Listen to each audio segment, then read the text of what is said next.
Eto nga, may parating tayong buyer ng inahin natin. Titingnan natin kung magkakasundo kami sa presyo.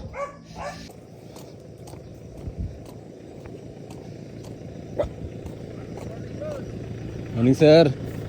Ina Doji, bye-bye. Sakto. Salita. Ito pinakauna ko inahin eh. Ay, Tapos, sentimental. oo, sabi bye-bye ina.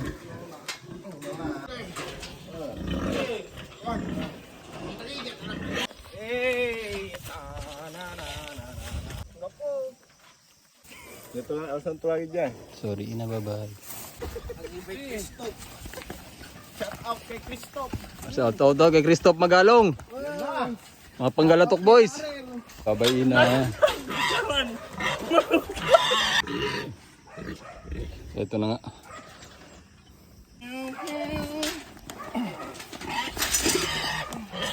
Mga 300 siguro yan, sir. Huwag na natin kiluhin. Oh, sige. Yung tinimbang ko yung dito, yung huli, 183 yun. Sige. Hindi mo mahaba lang to. Mahabang makapal yun. O sige, 200 flat na natin.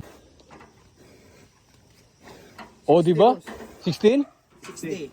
Ha? 60. Paano 60?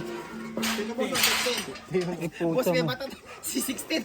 Hanggang naman sa pamilya ko, nandito ako ngayon, nagbubuhat ng baboy. Yun daw. Ka na lang sana. Oo, pinapapil, di managpamilya ako ngayon. Panay takas mo kasi nung nag-aaral ka eh. Oo. Ating kahis ka kami. Panay cutting classes mo kasi. Shoutout nga pala, Christoph Magalong. Kasi nahanap namin nanay baboy. 15, 16, 17, 18, 19, 21, 2. Para may sama ng loob eh. Oo naman. Ayan yung pinaka-bossing nila. Thank you, thank you.